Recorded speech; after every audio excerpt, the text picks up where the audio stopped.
in shock. Honestly, I can't believe what's just happened. Let me start from the beginning. So, I went for a drink with a girl from work called Maureen. Now, I don't really know her that well, but she said to me, I'm really stressed out. Any chance you fancy going for a drink? I could really use a shoulder to cry on. I thought, oh, all right then. I mean, I don't really know her. I can stay for a little bit. Not long, but a little bit. I'm a girl's girl, but only if I like you. If I don't like you, I don't care what sex you are. Get out my face. Plus, I'm a nosy cow, so I wanted to know what was going on with her. So we get to the pub, I bought her round, and she starts telling me, doesn't she? She said that she's a single parent of 2 kids. Her ex never gives her any money and is barely around. You know, the usual Jeremy Kyle stuff. Slagging him off she was, saying he was good for nothing, he doesn't even contribute, and he's left her in the right state. She said she can't afford anything, that's why she's got a cleaning job.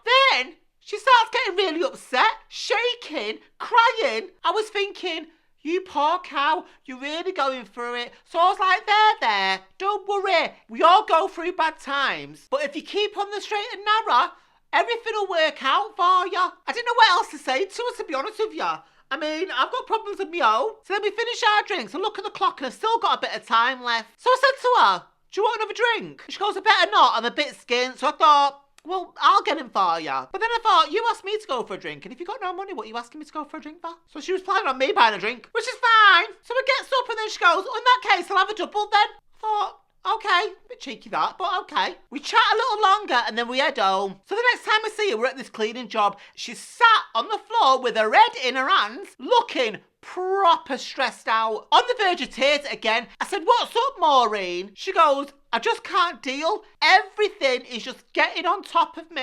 I feel so bad for my kids because they keep asking me for stuff and I just can't give it to them. The money from this cleaning job, it just ain't cutting it. I don't know what else I'm supposed to do. So I'm there again, comforting her, saying, there. Then she goes, Brenda, I don't like to ask, but is there any way you can lend me 30 quid just for 2 days, which is payday? And I thought, you know what? It's only 2 days. She gets paid. I'll see her. And she give me the money.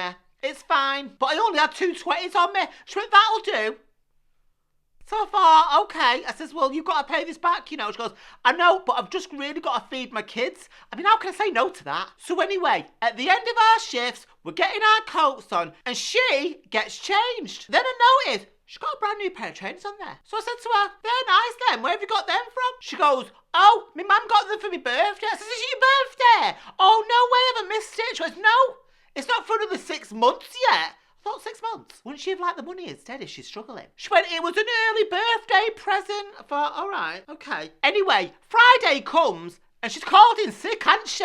Nowhere to be seen. No one's heard from her. So I texted, don't I? I said, hiya, just checking everything's okay because you're not in work today. You've not said anything to nobody. So then an hour later, she texts me and she goes, yeah, I'm okay. My washer's broke and I can't afford to come into work today. I can't even afford to get my washer fixed. So I thought, well, I won't be getting me fucking money then, will I? Then she sent me this text and I'm telling you, it was like a dissertation. I hate that, me. Just do it in bits. I don't need to know the ins and outs of your cat's ass. But in this text, it basically listed everything that was going wrong. And I thought, bleeding hell.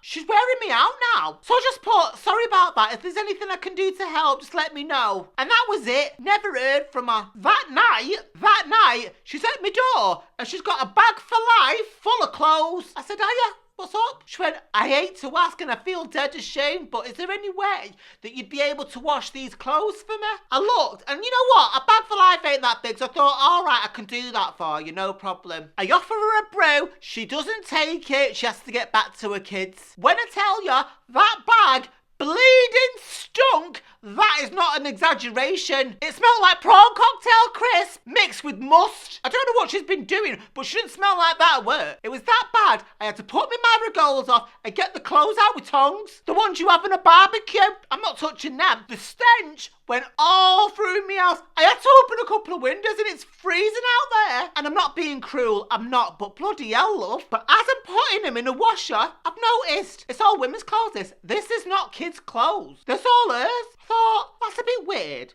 All her clothes. Where's all the kids' clothes? So that night, I go to bingo and I see Debbie Delaney, don't I? So I'm telling her about what's happening because, I can't keep my mouth shut about anything. And Debbie Delaney knows her. Not only does she know her, she owes Debbie Delaney 50 quid and all. Yeah, it gets better. Debbie was slagging her off to the high heavens. I said, well, look, Debbie, she got 2 kids that she needs to sort out. She went, kids? She doesn't have any kids. I said, yes, she does. She has a boy and a girl. She goes, she doesn't have any kids whatsoever. She said, she told me she got 2 kids in a bedsit. She goes, oh, no, she doesn't. She got a 2-bedroom house with a garden and she lives with her husband. No kids at all. I was like, what? Are you sure? She went, I've even been to her house. She goes, I'll even go there with you if you want. All of a sudden, it all made sense. That lying, cheating, conniving, smelly cow. I'm going to kill her. I said to Debbie, do not say anything to anyone at all. I'm going to play her at her own game. She's going to want her washing back and I'll be ready for her. I'm going to make her sorry that she ever laid eyes on me. And I've got to buy new tongs.